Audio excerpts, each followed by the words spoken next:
भगवान श्री महाकालेश्वर की पहली सवारी को लेकर रिमझिम बारिश के बीच कलेक्टर रोशन कुमार सिंह ने सिंहस्थ 2028 के तहत चल रहे मार्ग चौड़ीकरण कार्यों का निरीक्षण किया और 3 अगस्त को निकलने वाली पहली सवारी से पहले रामघाट और ढाबा रोड मार्ग का कार्य हर हाल में पूरा करने के निर्देश दिए हैं। कलेक्टर रोशन कुमार सिंह ने नियमित परीक्षण के दौरान कंठाल चौराहे से सती गेट, छतरी चौक, ढाबा रोड होते हुए श्री सत्यनारायण मंदिर तक पैदल भ्रमण कर निर्माण कार्यों का जायजा लिया। उन्होंने संबंधित अधिकारियों को निर्देशित किया कि सभी कार्य निर्धारित समय सीमा में गुणवत्तापूर्ण के साथ किए जाए। निरीक्षण के दौरान कलेक्टर ने कहा कि भगवान महाकाल की पहली सवारी से पहले रामघाट मार्ग और ढाबा रोड चौड़ीकरण का कार्य पूर्ण कर मार्ग पूरी तरह से सुगम बनाया जाए। कमरी मार्ग चौराहे पर चौराहे के विस्तार व फिनिशिंग कार्य भी शीघ्र पूर्ण करने के निर्देश दिए गए हैं।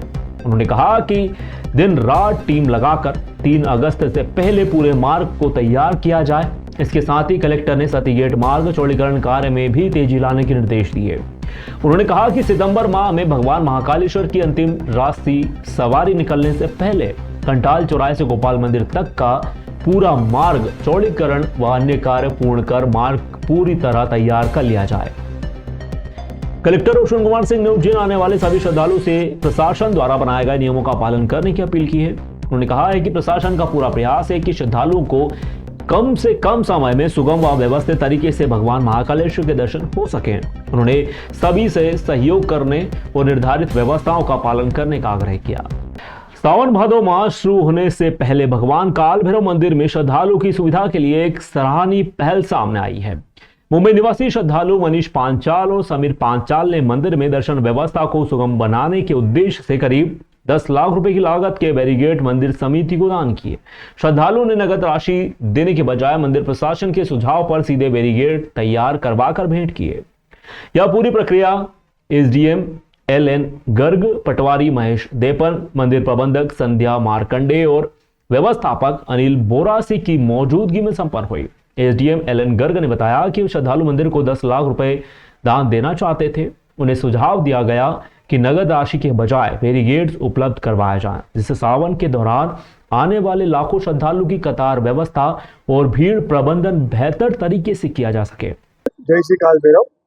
हमारे श्री समीर भाई पांचाल की तरफ से काल भैरव की कृपा से हमने बैरिकेड्स यहाँ पे दान किए यात्रियों की सुविधा के लिए, क्योंकि यहाँ पे बैरिकेड्स की बहुत आवश्यकता थी। तो हमने जो काल भैरव की कृपा से हम लोग यहाँ पे बैरिकेड्स दान कर रहे हैं, तो यात्री को सुविधा अच्छी रहे और सब अच्छा रहे और समीर भाई पे भी कृपा रहे काल भैरव की। जय श्री महाकाल, जय श्री काल। फिलहाल करीब 100 बैरिकेड्स मंदिर पहुंच चुके हैं, जबकि लगभग 200 बैरिकेड्स की दूसरी खेप अगले 15 दिनों में मंदिर पहुंचने की संभावना है। इनके स्थापित होने से श्रद्धालु की आवाजाही व दर्शन व्यवस्था अधिक सुव्यवस्थित हो जाएगी। इधर एसडीएम एलएन गर्ग ने अधिकारियों के साथ मंदिर परिसर का औचक निरीक्षण कर सावन की तैयारियों का जायजा भी लिया। निरीक्षण के दौरान सफाई व्यवस्था, पेयजल व बिजली की व्यवस्थाओं की समीक्षा की गई।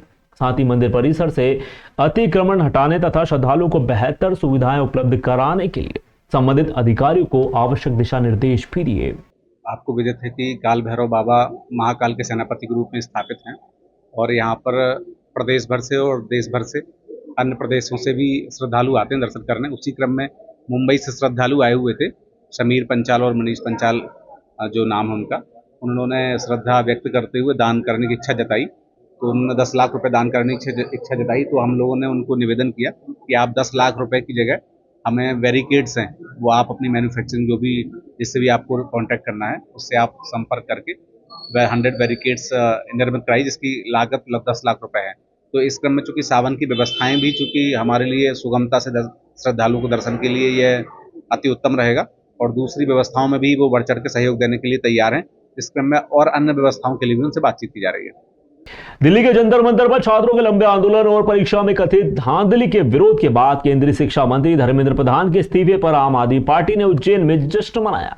इस अवसर पर पार्टी कार्यकर्ताओं ने छात्रों के साथ मिलकर मिठाई वितरित की और इसे छात्रों के संघर्ष की जीत भी बताया। कार्यक्रम की शुरुआत फरीगंज स्थित भारत रत्न डॉक्टर भीमराव अंबेडकर की प्रतिमा पर माल्यार्पण कर की गई। इसके बाद ढोल नगाड़ों के साथ में कार्यकर्ताओं ने टावर चौक पहुंचकर मिठाई वितरित की और छात्रों के उज्जवल भविष्य की कामना करते हुए खुशी व्यक्त की।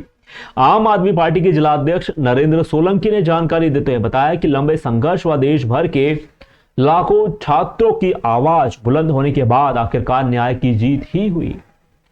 शिक्षा मंत्री द्वारा नैतिक जिम्मेदारी लेते हुए इस्तीफा देना छात्रों के आंदोलन की सफलता है। यह जीत किसी राजनीतिक दल की नहीं बल्कि देश के ईमानदार और मेहनती छात्रों के संघर्ष की जीत है। आम आदमी पार्टी हमेशा छात्रों के हितों के साथ में खड़ी रहेगी। कार्यक्रम में प्रदेश सचिव अभिषेक शर्मा, जिला संगठन मंत्री अनिल ठाकुर, जिला उपाध्यक्ष महेश प्रसाद तिवारी, अंकित मालवी, गौतम खिरवे, जिला सचिव विशाल ठाकुर, दिनेश कुशवाहा, अशोक मालवी, हंस परमार, रितेश ठाकुर, अक्षय सोलंकी, बलराम मालवी, धारा सिंह चौहान, संदीप मालवी, अरविंद नायक, आदिल फिरोज खान, इरफान भाई सहित बड़ी संख्या में कार्यकर्ता व छात्र मौजूद रहे। बीजेपी के दफ्तर में अरे नीट के पेपर लिख कर कहाँ मिलेंगे? बीजेपी के दफ्तर में मंदिर में चोरी करने वाले कहाँ मिलेंगे? बीजेपी के दफ्तर में अरे आम आदमी पार्टी जिंदाबाद जिंदाबाद जिंदाबाद, आम आदमी पार्टी जिंदाबाद, धर्मेंद्र प्रधान मुर्दाबाद मुर्दाबाद मुर्दाबाद। हम आज आम आदमी पार्टी द्वारा ये जश्न मनाया जा रहा है। ये जो जश्न है धर्मेंद्र प्रधान के इस्तीफे को लेकर है। जो धर्मेंद्र प्रधान का इस्तीफा हुआ और जो युवाओं की जीत हुई है उसको लेकर हम जश्न मना रहे हैं। और यह प्रोग्राम सभी युवाओं को जिस दिन में जो आकर्षित हुए, युवा सब जो खुश हुए आज, उसी को लेकर ये हम कार्यक्रम किया। आज हमने सभी को मिठाई खिलाकर हर्षोल्लास के साथ ये जश्न मनाया है धर्मेंद्र प्रधान के इस्तीफे को लेकर। मालार्पण भी की गई है हमारे द्वारा। इसमें 26 दिन से हमारे साइंटिस्ट सोनम वांगचुक सर और अभिजीत दिपके सर दोनों ने 26 दिन से जंतर मंतर पर, सोनम वांगचुक सर जो है वो अनशन पे थे और दिपके जी ने सबने मिलकर वहाँ पर विरोध शांतिपूर्वक विरोध मार्च आंदोलन करा था। वहाँ पर उसी की जीत हुई है। और उनके साथ लाखों युवा बच्चे जो जंतर मंतर पर पहुंचे थे और सारे देश के अंदर जो आंदोलन हो रहा था उसकी जीत हुई। गौ सम्मान आह्वान अभियान के बैनर तले सोमवार को उज्जैन में गौ माता के सम्मान, संरक्षण और सेवा के लिए केंद्रीय कानून बनाने की मांग को लेकर विशाल रैली निकाली गई। रैली फ्रीगंज स्थित दशहरा मैदान से प्रारंभ होकर शहर के प्रमुख मार्गों से होते हुए कोठी पैलेस स्थित कलेक्टर कार्यालय पहुंची, जहां प्रधानमंत्री के नाम ज्ञापन सौंपा गया। रैली में बड़ी संख्या में साधु संत, गौ भक्त, युवा व सनातन धर्मावलंबी शामिल हुए। पूरे मार्ग में प्रतिभागियों ने गौ माता के सम्मान और संरक्षण के समर्थन में नारे लगाए और केंद्र सरकार से गोवंश की सुरक्षा के लिए सख्त कानून बनाने की मांग की। स्वामी हसानंद महाराज एवं प्रताप सिंह आर्य ने बताया कि वर्तमान समय में गोवंश की स्थिति चिंताजनक है। कई स्थानों पर दुर्घटना या मृत्यु के बाद गोवंश के शव घंटों तक सड़कों पर पड़े रहते हैं, जिससे उनकी गरिमा को ठेस पहुंचती है। सनातन धर्म में गौ माता का विशेष महत्व है। उनमें 33 करोड़ देवी देवताओं का वास माना जाता है। ऐसे में गोवंश के सम्मान और सुरक्षा के लिए प्रभावी कानून बनाया जाना चाहिए। उज्जैन जिले से 7,78,625 हस्ताक्षर के माध्यम से निवेदन पत्र भी दिया गया। 27 अप्रैल को देश की 5100 तहसीलों से 5.25 करोड़ से अधिक हस्ताक्षरों के साथ प्रधानमंत्री को गौ सेवा सुरक्षा सम्मान के लिए प्रार्थना पत्र भेजा गया था। अब तक इस पर कोई ठोस कार्रवाई नहीं होने के कारण उसी मांग को पुनः स्मरण पत्र के रूप में देश भर में सौंपा जा रहा है। गौ सम्मान आह्वान अभियान चल रहा है पूरे देश भर में 710 जिले हैं। जितने भी जिले हैं सारे जिलों में आज के दिन ये ज्ञापन दिए गए हैं, जिसमें किसी में 11 लाख, पूरे भारत वर्ष से 15 से 40 करोड़ हस्ताक्षर प्रधानमंत्री जी को दिए हैं कि केंद्रीय लेवल पे एक कानून बने, केंद्रीय कानून बने कि गाय को सेवा, सुरक्षा, सम्मान प्रदान हो, क्योंकि गाय को हम माता मानते हैं। गाय हमारा मूल धर्म है और गाय की ही आज ये स्थिति हो रही है। तो हम सारे भारतवासियों का, धर्म प्रेमियों का, हिंदू वासियों का ये प्रार्थना है कि आप लोग गाय को उचित सम्मान दीजिए। अगर गाय नहीं रहेगी देश में तो विश्वास मानिए भारत कभी नहीं जीवित रह पाएगा। भारत की आत्मा खत्म हो जाएगी, धर्म खत्म हो जाएगा। आप बिल्डिंग बना लेंगे लेकिन उसमें आत्मा नहीं रहेगी। मनुष्य तो बहुत होंगे लेकिन आत्मा खत्म हो जाएगी। ज्ञापन में मांग करिए कि जो भैया गाय माता को राष्ट्र माता बनाइए। जब हम शेर को बना सकते हैं, राष्ट्र पशु बनाते हैं, कुछ भी बना सकते हैं। आप कोई केंद्रीय कानून बनाइए। आज जब गाय सड़क पर पड़ी रहती है कोई उसको नहीं देखता है। गाय जब बूढ़ी हो जाती है उसको गौशाला में छोड़ जाते हैं, कोई उसको नहीं देखता है। तो गाय हमारे धर्म का एक मूल है, तो उसको क्यों ऐसे छोड़ना। महाराज ने कहा कि ज्ञापन में हमारी प्रमुख मांग है कि गौ सेवा और संरक्षण के लिए एकीकृत केंद्रीय कानून बनाया जाए तथा स्वतंत्र केंद्रीय गौ सेवा मंत्रालय का गठन किया जाए। देशी गोवंश को राष्ट्रमाता या राष्ट्र आराध्या का संवैधानिक दर्जा प्राप्त हो। गौ तस्करी गोवध को संज्ञेय व गैर जमानती अपराध घोषित कर आजीवन कारावास या दोषियों की संपत्ति कुर्क करने का प्रावधान किया जाए। पंचगव्य आधारित प्राकृतिक कृषि को बढ़ावा देकर गोबर व गोमूत्र आधारित उत्पादों को सरकारी खरीद प्रणाली से जोड़ा जाए। प्रत्येक ग्राम पंचायत में नंदीशाला या प्रत्येक जिले में कम से कम एक आदर्श गो अभ्यारण्य या बृहद गौशाला स्थापित की जाए। राष्ट्रीय व राज्य राजमार्गों पर गो एम्बुलेंस व आधुनिक ट्रॉमा सेंटर स्थापित किया जाए ताकि दुर्घटनाग्रस्त गोवंश का तत्काल उपचार हो सके। अन्य सभी मांग की ओर ध्यान देकर जल्द से जल्द पूरा किया जाए। ज्ञापन के माध्यम से प्रधानमंत्री ने इन मांगों पर शीघ्र निर्णय लेकर देश भर के गो भक्तों संत समाज की भावनाओं का सम्मान करने का आग्रह किया है। कार्यक्रम का आभार कपिला गौशाला के महंत हसानंद महाराज ने माना।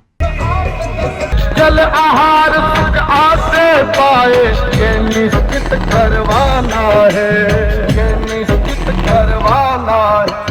भारत ये उज्जैन जिले का जो निवेदन पत्र है ये दशहरा मैदान से प्रारंभ होकर टावर चौक, फ्रीगंज, उज्जैन जिले और कलेक्टर कार्यालय, यहाँ संकुल भवन, हम सब लोग हजारों की संख्या में पूरे जिले से गौ सेवक, गौ भक्त, साधु संत और सारे लोग उपस्थित होकर ये निवेदन पत्र दिया गया है।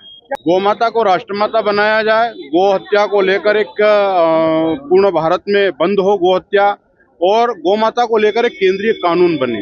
ये प्रमुख 3 मांगे हैं, क्योंकि हमारे हिंदी भाषी प्रदेशों में गौ माता को अनुदान मिलता है, लेकिन पूर्वांचल के राज्यों में और दक्षिण भारत के राज्यों में गौ माता के लिए कोई कानून नहीं है। इसलिए इसमें मांग की गई है कि संपूर्ण देश में एक केंद्रीय कानून बने कि गौ माता का संवर्धन, संरक्षण और उसकी सेवा कैसे की जाए।